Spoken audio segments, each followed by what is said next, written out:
ആ OS configure ചെയ്യുന്ന അല്ലെങ്കിൽ സെറ്റപ്പ് ചെയ്യുന്ന ഒരു സ്റ്റേജിൽ ടിക്ക് ചെയ്യാതെ അതിന് മുന്നോട്ട് പ്രൊസീഡ് ചെയ്യാൻ പറ്റില്ല. ആ ടിക്ക് ഒരു ലൂപ്പല്ലേ, ഒരു ചതിയല്ലേ.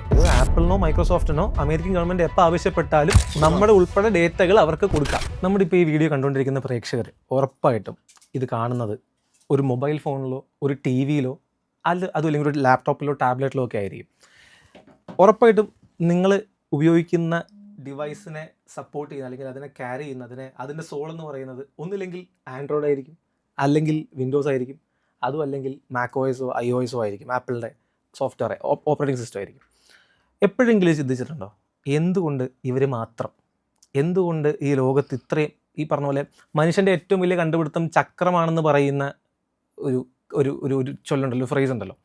പക്ഷേ ഇന്നത്തെ കാലഘട്ടത്തിൽ ടെക്നോളജി ഓരോ ദിവസവും അഡ്വാൻസ് ചെയ്തുകൊണ്ടിരിക്കുകയാണ്. നാളെ എന്ത് വരുമെന്ന് ടെക്നോളജിക്ക് തന്നെ അറിയാത്തൊരു സാഹചര്യമാണ്. അപ്പോൾ അങ്ങനെയുള്ളൊരു സാഹചര്യത്തിൽ നമ്മൾ എപ്പോഴെങ്കിലും ചിന്തിച്ചിട്ടുണ്ടോ എന്തുകൊണ്ട് ഈ 3 ഓപ്ഷൻസ് മാത്രം? എപ്പോഴെങ്കിലും ചിന്തിച്ചിട്ടുണ്ടോ നമുക്ക് സ്വന്തമായി ഒരു ഓപ്പറേറ്റിംഗ് സിസ്റ്റം ഉണ്ടായിരുന്നെങ്കിൽ, അല്ലെങ്കിൽ നമ്മുടെ ഡിവൈസുകളെ പവർ ചെയ്യുന്ന നമ്മുടെ സ്വന്തം എന്ന് പറയാവുന്ന ഈ പറയുന്ന മൂന്നാമതൊരാളുടെ ഇൻ്റർഫിയറൻസ് ഇല്ലാതെ, അല്ലെങ്കിൽ നമ്മൾ ഉപയോഗിക്കുന്ന നമ്മുടെ ഡേറ്റകൾ ചോർന്നു പോവാതെ നമ്മളെ പ്രിസർവ് ചെയ്യുന്ന ഈ പറയുന്ന 100% പ്രിവസി ഓഫർ ചെയ്യുന്ന ഒരു ഓപ്പറേറ്റിംഗ് സിസ്റ്റം ഉണ്ടായിരുന്നെങ്കിലോ എന്ന്, അതും നമ്മുടെ ഇന്ത്യയിൽ നിന്ന് തന്നെ. അതെ, ഇന്ന് എൻ്റെ മുമ്പിലിരിക്കുന്നത് RK പിള്ള സാറാണ്. സാറ് മുന്നോട്ട് വയ്ക്കുന്ന ഒരു വലിയ വിഷനാണ്. അതായത് ഇന്ത്യയിൽ നിന്ന് ഇന്ത്യയുടെ സ്വന്തം home grown 100% make in India OS, INA-OS. നമ്മളിന്ന് സംസാരിക്കാൻ പോകുന്നത് INA-OS-നെ കുറിച്ചാണ്. അതിനോടൊപ്പം തന്നെ നമ്മൾ സംസാരിക്കാൻ പോകുന്നത് ടെക് ഇൻഡസ്ട്രിയെക്കുറിച്ചാണ്. ടെക്നോളജിയെക്കുറിച്ച് നമ്മൾ അറിഞ്ഞിരിക്കേണ്ട, ഓരോ ആളുകളും അറിഞ്ഞിരിക്കേണ്ട പ്രധാനപ്പെട്ട ഒരുപാട് കാര്യങ്ങൾ, നിങ്ങൾക്ക് ചോദിക്കാനുള്ള ഒരുപാട് ചോദ്യങ്ങളായിരിക്കും നമ്മളിന്ന് ചർച്ച ചെയ്യാൻ പോകുന്നത്. നമസ്കാരം സാർ. യെസ്, അപ്പോൾ ആദ്യം തന്നെ എനിക്ക് ചോദിക്കാനുള്ളത്, ഇപ്പോൾ ഞാൻ പറഞ്ഞ ഇൻട്രഡക്ഷനിൽ തന്നെ പറഞ്ഞൊരു കാര്യമുണ്ട്. അതായത് MS-DOS ആണെന്ന് തോന്നുന്നു ഞാൻ മനസ്സിലാക്കിയത് വെച്ച് 1981 ആദ്യമായിട്ട് ഒരു കൊമേഴ്ഷ്യൽ ഓപ്പറേറ്റിംഗ് സിസ്റ്റം ലോകത്ത് കൊണ്ടുവരുന്നത് മൈക്രോസോഫ്റ്റ് ആണ് കൊണ്ടുവരുന്നത് എന്നാണ് ഞാൻ ബിലീവ് ചെയ്യുന്നത്. അതിന് മുന്നേയും പല OS-കൾ ഉണ്ടായിരുന്നുവെങ്കിൽ പോലും MS-DOS ഉണ്ടാക്കി അതിനുശേഷം വിൻഡോസിലേക്ക് വന്ന ആ ഒരു വലിയ ഒരു ചരിത്രം ഉണ്ടല്ലോ. അപ്പോൾ അങ്ങനെയുള്ളൊരു കാലഘട്ടത്തിൽ ഇപ്പം കീ പ്ലെയേഴ്സ് നമുക്ക് വിളിക്കാവുന്നത് വിൻഡോസിനെയും അതുപോലെ macOS അല്ലെങ്കിൽ ആപ്പിളിനെയാണ്. ഇവിടെ ഒരു പുതിയ ഓപ്പറേറ്റിംഗ് സിസ്റ്റത്തിൻ്റെ സാധ്യത എന്താണ്? ഓപ്പറേറ്റിംഗ് സിസ്റ്റം എന്ന് പറയുന്നത് നമ്മൾ ഒരു മെഷീനെ പറഞ്ഞു കൊടുത്ത്, അതായത് എന്താ പറയുക, അതിൻ്റെ നമ്മൾ ബ്രെയിനിൽ കയറ്റി വെക്കുന്ന ഒരു ഐഡിയയാണ്. നമ്മൾ ഏത് ബട്ടണിൽ എന്ത് ഞെക്കുമ്പോൾ ആ മെഷീൻ എങ്ങനെ വർക്ക് ചെയ്യണമെന്ന്. അപ്പം നമ്മളൊക്കെ ഇപ്പം ഈ താങ്കൾ പറഞ്ഞ പീരീഡിലൊക്കെ നമ്മളൊരു കമ്പ്യൂട്ടർ യൂസ് ചെയ്യണമെങ്കിൽ ടൈപ്പ് ചെയ്ത് അതിനൊരു കമാൻഡ് നമ്മൾ ടൈപ്പ് ചെയ്ത് കൊടുത്താണ് ആ കമ്പ്യൂട്ടറിനെ നമ്മൾ റെസ്പോണ്ട് ചെയ്യിക്കുന്നത്. അത് കഴിഞ്ഞിട്ടാണ് വിൻഡോസ് വരുന്നു, പിന്നെ എല്ലാം ക്ലിക്കിലായി. അതെ, അതാണ് വിൻഡോസിൻ്റെ ഒരു ബ്യൂട്ടി. ആളുകൾ ഏറ്റവും കൂടുതൽ അതിലേക്ക് അട്രാക്റ്റ് ചെയ്തതും അതിൻ്റെ ആ ഒരു ഫീച്ചറാണ്.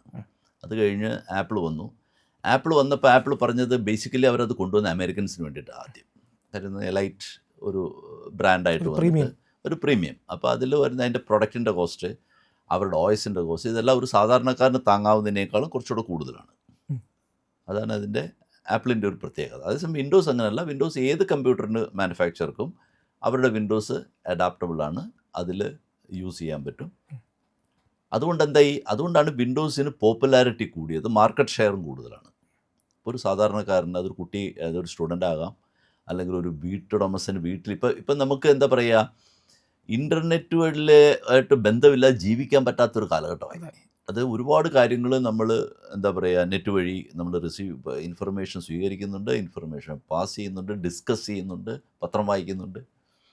പത്രം കൊണ്ട് ഈവൻ ഇപ്പം നമുക്ക് TV പോലും വേണ്ട. അതെ, കമ്പ്യൂട്ടറിലാണ്. ഇപ്പം ഞാനൊക്കെ എന്ന് പറഞ്ഞാൽ കമ്പ്യൂട്ടറിലാണ് നമ്മൾ ന്യൂസ് കാണാറ്. കാര്യം നമുക്ക് പൗസ് ചെയ്ത് വെച്ച് കാണാൻ പറ്റും. വാർത്തകളുടെ ഇടയ്ക്ക് വരുന്ന ആഡുകളെ കുറിച്ച് നമുക്ക് തള്ളി വെച്ചിട്ട് നമുക്ക് ഇഷ്ടമുള്ളത് വീണ്ടും നമുക്ക് മനസ്സിലായില്ലെങ്കിൽ വീണ്ടും റീവൈൻഡ് ചെയ്ത് ആ ന്യൂസ് കേൾക്കാൻ പറ്റും. അപ്പോൾ അങ്ങനെ ഒരു കാലഘട്ടത്തിൽ എന്തുകൊണ്ടാണ് നമ്മൾ ഈ വിൻഡോസിനെ മാത്രം ആശ്രയിക്കേണ്ടതെന്ന് ഞാൻ കുറേ നാളുകൊണ്ട് ഞാനൊരു എന്താ പറയുക, ഒരു ട്രാവൽ ചെയ്യാൻ ഇഷ്ടപ്പെടുന്നൊരു കക്ഷിയാണ്. ഞാനൊരു 96 രാജ്യങ്ങളിൽ ട്രാവൽ ചെയ്തിട്ടുണ്ട്. അപ്പോൾ നമ്മൾ എവിടെ പോകുമ്പോഴും ഈ എന്താ പറയുക, വിൻഡോസ് അത് സ്പാനിഷ് ആണെങ്കിൽ സ്പെയിനിലാണ് സ്പാനിഷ് ലാംഗ്വേജ് മാത്രമേ വ്യത്യാസം വരുന്നുള്ളൂ, ബാക്കിയെല്ലാം ഈ സെയിം പ്രൊഡക്റ്റാണ് ഓടുന്നത്. അപ്പം നമ്മൾ ആലോചിച്ചു, എന്തുകൊണ്ട് നമുക്ക് പ്രത്യേകിച്ച് ഇന്ത്യയിൽ ഇത്രയും ജനങ്ങളുള്ളൊരു രാജ്യത്ത്, ഇത്രയും കസ്റ്റമേഴ്സ് ഉള്ളൊരു രാജ്യത്ത് നമുക്ക് എന്തുകൊണ്ടൊരു OS-നെ കുറിച്ച് ചിന്തിച്ചുകൂടാ? അതൊരു കാര്യം. രണ്ടാമത്തെ കാര്യം, ഈ വിൻഡോസ് നമ്മളെ ചില കാര്യങ്ങൾ നമ്മൾ അടിച്ചേൽപ്പിക്കുന്നതായിട്ട് എനിക്ക് തോന്നിയിട്ടുണ്ട്. അതായത് അവരുടെ മോഡിഫിക്കേഷൻ വരുമ്പോൾ നമ്മൾ ഹാർഡ്വെയർ മോഡിഫൈ ചെയ്തേ പറ്റൂ, അപ്ഗ്രേഡ് ചെയ്യണം. അപ്പം അത് പറ്റില്ലെങ്കിൽ അവരുടെ ലേറ്റസ്റ്റ് വെർഷൻസ് ഓടില്ല. ഇപ്പം തന്നെ അവർ വിൻഡോസ് 10 അവർ നിർത്തലാക്കി. ഇപ്പം എനിക്ക് 11 വേണ്ട, എനിക്ക് 11 വേണ്ടെങ്കിൽ എനിക്ക് 10ൻ്റെ സപ്പോർട്ടില്ല. അപ്പം ഞാൻ 10 യൂസ് ചെയ്ത് എന്തെങ്കിലും വിഷയം ഉണ്ടായാൽ അവർ പറയും ഞങ്ങൾ നിർത്തി. അപ്പം അങ്ങനെ വരുന്ന ഒരു കാലഘട്ടത്തിലാണ് ഞാനിതിനെക്കുറിച്ച് ചിന്തിച്ചു തുടങ്ങിയിട്ടൊരു 3-4 വർഷമായി. അങ്ങനെയാണ് ഞാൻ ആക്ച്വലി എൻ്റെ എംടെക് ചെയ്തത് റഷ്യയിലാണ്. അപ്പം എനിക്ക് ഒരുപാട് റഷ്യൻ സുഹൃത്തുക്കളുണ്ട്, പ്രോഗ്രാമേഴ്സ്. അപ്പം അങ്ങനെയാണ് ഞങ്ങൾ ഇതിനെക്കുറിച്ച് ചിന്തിച്ച് നമ്മൾ ബേസിക്കലി ഇനാ വോയിസിൻ്റെ ബേസിക് എന്ന് പറഞ്ഞാൽ ലിനക്സ് കേർണൽസ് ആണെങ്കിലും ഇപ്പോൾ ലിനക്സ് കേർണൽസ് ഒരുപാട് പേര് പല പേരുകളിൽ യൂസ് ചെയ്യുന്നുണ്ട്. ഇപ്പോൾ ഫോർ എക്സാമ്പിൾ ലിനക്സ് ഉബുണ്ടു, അത് യൂസ് ചെയ്യുന്നവർ കൂടുതലും ടെക്നിക്കലി നോളജ് ഉള്ളവരാണ്. ഇപ്പോൾ ഒരു സാധാരണക്കാരന് എന്താ പറയുക, ലിനക്സ് ഈ ഉബുണ്ടു കമ്പ്യൂട്ടറിൽ ഇൻസ്റ്റാൾ ചെയ്ത് യൂസ് ചെയ്യാൻ ഇച്ചിരി പാടായിരിക്കും. അപ്പം നമ്മൾ അതാണ് ഇതിനകത്തെ ഒരു കാര്യം. രണ്ടാമത്തെ കാര്യം പ്രൈവസി. വിൻഡോസ് നമ്മുടെ പ്രൈവസിക്ക് ഒരു വലിയ ഡേഞ്ചറാണ്. കാര്യം എന്ന് പറഞ്ഞാൽ നമ്മൾ എന്ത് വിൻഡോസിൽ ചെയ്താലും the company can see us. അത് അതിനെ നമുക്ക് ഒഴിവാക്കാൻ പറ്റാത്തൊരു ഘടകമാണ്. കാര്യം എന്ന് പറഞ്ഞു കഴിഞ്ഞാൽ നമ്മൾ അവരുടെ ഏത് അപ്ഡേറ്റ് വരുമ്പോഴും അവർ ഒരു ടിക്കിന് ഒരു ബോക്സ് വെച്ച് ഒരു 4 പേജുള്ള ഒരു പ്രൈവസി പോളിസി നമ്മൾ ഞാനോ സാറോ അല്ലെങ്കിൽ കാണുന്ന പ്രേക്ഷകരത് വായിച്ചു നോക്കി ജീവിതത്തിൽ ഒരിക്കൽ പോലും വായിച്ചു നോക്കിയിട്ടൊന്നും എനിക്ക് തോന്നില്ല. ഇപ്പം നമ്മളൊരു ഡിവൈസ് വാങ്ങിച്ച് അതിനെ ഫസ്റ്റ് ഓൺ ആക്കുമ്പോൾ അത് അല്ലെങ്കിൽ തന്നെ ഫസ്റ്റ് രജിസ്റ്റർ ചെയ്യുന്ന സമയത്ത് ഒരു പേജ് വരും. ആ പേജിൽ നമ്മൾ 10 തവണ സ്ക്രോൾ ചെയ്താലേ കുറേ കാര്യങ്ങൾ വായിച്ചു പോകും. കാരണം ആ വോയിസ് കോൺഫിഗർ ചെയ്യുന്ന അല്ലെങ്കിൽ സെറ്റപ്പ് ചെയ്യുന്ന ഒരു സ്റ്റേജിൽ നമ്മൾ ജീവിതത്തിൽ ഒരിക്കൽ പോലും ഇത് വായിച്ചിട്ടുണ്ടാവില്ല. പക്ഷെ നമ്മൾ നിർബന്ധിതരാവുകയാണ്. ആ ടിക്ക് ചെയ്യാതെ അതിന് മുന്നോട്ട് പ്രൊസീഡ് ചെയ്യാൻ പറ്റില്ല. ആ ടിക്ക് ഒരു ലൂപ്പല്ലേ, ഒരു ചതിയല്ലേ? അതെ, അത് മാത്രമല്ല ഇപ്പം വിൻഡോസിൻ്റെ പ്രോഗ്രാമായിട്ട് ഇപ്പോൾ ഒരു പ്രോഗ്രാമിംഗ് അറിയാവുന്ന ഒരാൾ പോലും ഒരു വിൻഡോസിനെ നമ്മൾ തുറന്നു നോക്കിയാൽ ചില സെക്ഷന് ഇറ്റ്സ് ക്ലോസ്ഡ് ആണ്. അതെ, അതായത് അവിടെയുള്ള കോഡിങ് എന്താണെന്ന് അവർ പറയുന്നില്ല. അവർ പറയുന്നത് അതാണ് ഞങ്ങളുടെ സീക്രട്ട്. അങ്ങനെ ഒരു റിസ്ക് ഉണ്ട് അതിനകത്ത്. അതായത് വിൻഡോസിനിൽ അതുകൊണ്ടാണ് പറയുന്നത് അതെല്ലാം നമ്മൾ അക്സെപ്റ്റ് ചെയ്തിട്ടാണ് ഈ വിൻഡോസിനെ യൂസ് ചെയ്യുന്നത്. അക്സെപ്റ്റ് ചെയ്യിപ്പിക്കുകയാണ്. അതെ, അല്ലെങ്കിൽ ഉപയോഗിക്കാൻ പറ്റില്ല. എക്സാക്ട്ലി. അപ്പോൾ അതാണ് അതിനകത്ത് വേറൊരു കാര്യം. അപ്പം നമ്മൾ വിചാരിച്ചടാ ഇതിങ്ങനെയൊക്കെ ഉള്ളത് എന്താ പറയുക, ഒരു വ്യത്യാസമുള്ള നമ്മൾ ഇന്ത്യക്കാർക്ക് വേണ്ടിയിട്ട് മാത്രമായാലും മതി. അല്ല, സംശയം ചോദിക്കട്ടെ, എന്താണ് ഈ പ്രൈവസി പോളിസിയിൽ ഇവർ എഴുതി വെച്ചിരിക്കുന്നതൊക്കെ? അത് എനിക്കും അറിയില്ല സത്യം പറഞ്ഞു. കാര്യം എന്ന് പറഞ്ഞാൽ അതായത് ഇപ്പം നമ്മുടെ ഒരു ഇൻഫർമേഷൻ ഇപ്പം ഇതിനകത്തുള്ളൊരു വിഷയം എവിടെയാണ് ടെലിമെട്രി. ഇപ്പം നമ്മളൊരു ഇൻഫർമേഷൻ ഷെയർ ചെയ്യുമ്പോൾ അവർ പറയുന്നത് എന്താ, ഞങ്ങൾക്ക് ഈ ഇൻഫർമേഷൻ ഞങ്ങൾ ആർക്കും കൊടുക്കില്ല, പക്ഷേ കൊടുക്കേണ്ട ആവശ്യം വന്നു കഴിഞ്ഞാൽ ഞങ്ങൾ കൊടുക്കും. കാര്യം എന്ന് പറഞ്ഞാൽ അവരുടെ രാജ്യത്തിൻ്റെ പോളിസിയാണ് നമ്മുടെ മേലിൽ അടിച്ചേൽപ്പിക്കുന്നത്. ഇപ്പം അവരുടെ രാജ്യത്തെ നിയമങ്ങളും നമ്മുടെ രാജ്യത്തെ നിയമങ്ങളും പലതരത്തിൽ വ്യത്യാസമുണ്ട്. പറഞ്ഞ് മനസ്സിലായില്ലേ?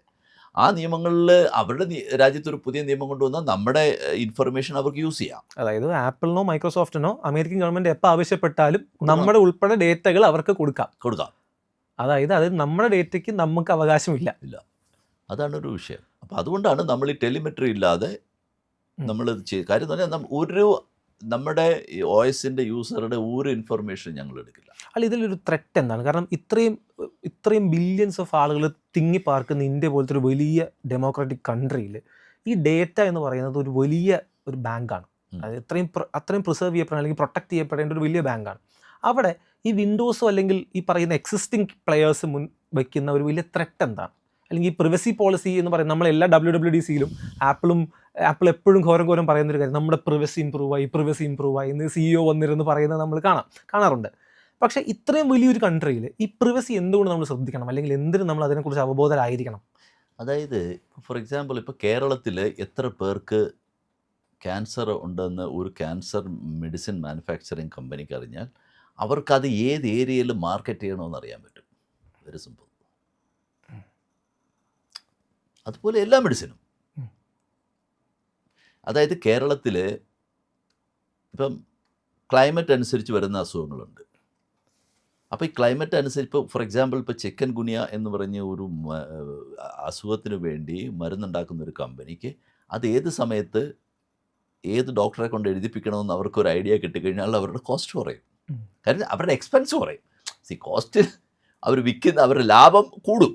അതെ, C today information is the strength. അതാണ് അസറ്റ്, ഏറ്റവും വലിയ വാല്യൂ ഉള്ള. ഏറ്റവും വലിയ വാല്യൂ അതിനാണ്. ഇപ്പോൾ ഉദാഹരണത്തിന് നമ്മുടെ ഒരു കാര്യം ശ്രദ്ധിച്ചിട്ടുണ്ടോ, ഇപ്പം നമ്മളിവിടെ എല്ലാ പ്രൊഡക്റ്റിലും ഉണ്ടത്. നമ്മൾ കഴിക്കുന്ന അരി അല്ലെ നമ്മൾ കഴിക്കുന്ന എന്തുകൊണ്ടാണ് അവർ പറയുന്നത്. ഇപ്പം പണ്ട് നമ്മൾ പറയുമല്ലോ വെളിച്ചെണ്ണ ഇത് നമുക്ക് മോശമായിരുന്നു, അതുകൊണ്ടാണ് നമുക്കിവിടെ പാം ഓയിൽ വന്ന് ചാടിയത്. അത് കഴിഞ്ഞിപ്പോൾ സൺഫ്ലവർ ഓയിൽ വന്നു. ഇപ്പം എഗൈൻ സീഡ് ഓയിലുകൾക്കെതിരായിട്ടൊരു ഇത് വരുന്നുണ്ട്. കാര്യം എന്ന് പറഞ്ഞാൽ ഏതെങ്കിലും ഒരു കമ്പനി അവരുടെ പ്രൊഡക്റ്റ് വലിയ തരത്തിൽ ലോഞ്ച് ചെയ്യാൻ വരുമ്പോൾ അവർക്ക് മാർക്കറ്റ് ഡാറ്റ വേണം. അതായത് ഒരു വീട്ടിൽ, ഇപ്പോൾ കേരളത്തിലെ ഒരു വീട്ടിൽ ആവറേജ് കൺസ്യൂം ചെയ്യുന്ന ഓയിൽ, അത് നമ്മളിപ്പോൾ കിട്ടുന്ന, നമ്മൾ ബ്ലിങ്കിറ്റിൽ ഇപ്പോൾ ബുക്ക് ചെയ്യുമ്പോൾ നമ്മൾ ഒരു വീട്ടിലെ കക്ഷി എത്ര ലിറ്റർ ഓയിൽ വാങ്ങുന്നതെന്ന് അവർക്ക് അറിയാൻ പറ്റും. അല്ലെങ്കിൽ നമ്മൾ പോയി ഒരു കടയിൽ നിന്ന് വാങ്ങുമ്പോൾ അവരുടെ ഈ ആപ്പ്, അവർ യൂസ് ചെയ്യുന്ന ആപ്പ് വഴി അവർക്ക് ഇൻഫർമേഷൻ എടുക്കാം. അങ്ങനെയല്ല നമ്മൾ കഴിക്കുന്ന മരുന്നുകൾ, നമ്മളിപ്പോൾ പാരസെറ്റമോൾ കഴിക്കുമ്പോൾ ഒരാൾ എത്ര പാരസെറ്റമോൾ ഒരു വർഷം കഴിക്കുന്നു, എത്ര ഡോസ് എടുക്കുന്നു എന്ന് നമ്മളെക്കാൾ കൂടുതൽ അറിയുന്നത് കമ്പനികൾക്കാണ്. അവരാണ് ഈ ഡാറ്റ എടുത്തിട്ട് അവരതിനെ അനലൈസ് ചെയ്യും. അനലൈസ് ചെയ്ത് കഴിഞ്ഞാൽ ഇപ്പോൾ ഉദാഹരണത്തിന് ഒരു സൂപ്പർ മാർക്കറ്റിൽ ഒരു 20,000 പ്രൊഡക്റ്റ് ഉണ്ടെന്ന് വെച്ചോ. ഈ 20,000 പ്രൊഡക്റ്റ് വിറ്റ് കഴിഞ്ഞിട്ട് മന്ത്ലി ഒരു സെയിൽ റിപ്പോർട്ട് ഉണ്ടായിട്ട് ഇപ്പം അതിൽ ഇപ്പോൾ പിയേഴ്സ് സോപ്പ് എത്ര ശതമാനമാണ് വിൽക്കുന്നത്, അത് ഏത് ഏജ് റേഞ്ചിലുള്ളവർ വാങ്ങിയെന്നവർ അറിയാൻ പറ്റും. അതിപ്പോൾ താങ്കൾ പോയി ഇപ്പോൾ ഒരു കടയിൽ പോയി ഷർട്ട് മേടിച്ചിട്ട് അവർ സാറേ മൊബൈൽ നമ്പറിലേക്ക് ഞാൻ പറയും നമ്മുടെയൊക്കെ മൊബൈൽ നിങ്ങൾ ഒരു ഓഫർ എനിക്ക് അയക്കണ്ട, അല്ല ഞങ്ങളുടെ ഓഫർ വരുമ്പോൾ അയക്കാൻ ഞാൻ പറയും വേണ്ട. നമ്മുടെ മൊബൈൽ നമ്പർ വാങ്ങുന്നതിൽ ഒരു ചതിയുണ്ടോ? ഡെഫിനറ്റ്ലി. കാര്യം എന്ന് പറഞ്ഞാൽ അല്ലെങ്കിൽ നമ്മുടെ പേര് ഇപ്പം മൊബൈൽ നമ്പറിൽ വരുമ്പോഴത്തേക്ക് ആ മൊബൈൽ നമ്പറിൽ ആരുടെ പേരിലാണെന്നുള്ളതായി. പക്ഷേ അത് ഗവൺമെൻറ് അത് കൊണ്ടുവന്നിരിക്കുന്നതെന്ന് പറഞ്ഞാൽ ഒരു സെക്യൂരിറ്റിക്ക് കൂടാണ്, ഒരാളെ ഇത് ചെയ്യാൻ വേണ്ടിയാണ്. പക്ഷെ അതുകൊണ്ടാണ് ആ ഇൻഫർമേഷൻ ഒരുപാട് പേര് കൊടുക്കരുത് നമ്മൾ പറയുന്നത്. അപ്പോൾ അതുകൊണ്ടാണ് നമ്മളിപ്പം ഫോർ എക്സാമ്പിൾ ഏതെങ്കിലും ഒരു ആപ്പ് ഇരുമ്പോൾ അവർ ചോദിക്കുമല്ലോ നിങ്ങളുടെ ഇൻഫർമേഷൻ ഞങ്ങൾ യൂസ് ചെയ്യുന്നതിൽ നിങ്ങൾക്ക് എതിർപ്പുണ്ടോ എന്ന്. ഒരു കാരണവശാലും പെർമിറ്റ് ചെയ്യരുത്. പക്ഷേ ഈ അലോ ചെയ്തില്ലെങ്കിൽ പല ആപ്പ് ഉപയോഗിക്കാൻ പറ്റാത്ത അവസ്ഥയാണ്. അങ്ങനെയുള്ള ആപ്പ് ഉപയോഗിക്കേണ്ട. അപ്പോൾ അതിന് ഓൾട്ടർനേറ്റീവ് ഇല്ലാത്തതുകൊണ്ട് ആൾക്കാർ നിർബന്ധിതരാകില്ല അത് ഉപയോഗിക്കാൻ. അല്ല, അതിനകത്ത് ഇപ്പം ഞാൻ ഒരു ഉദാഹരണത്തിന് നമ്മൾ ചില ആപ്പുകൾ അതിനകത്ത് അവർ ക്യാമറയുടെ പെർമിഷൻ ചോദിക്കും. അതും ക്യാമറയായിട്ട് ഒരു ബന്ധമില്ലാത്ത app. Calculator app camera permission ചോദിക്കുന്നു, ലൊക്കേഷൻ പെർമിഷൻ ചോദിക്കുന്നു. ലൊക്കേഷൻ ഞാൻ എപ്പോഴും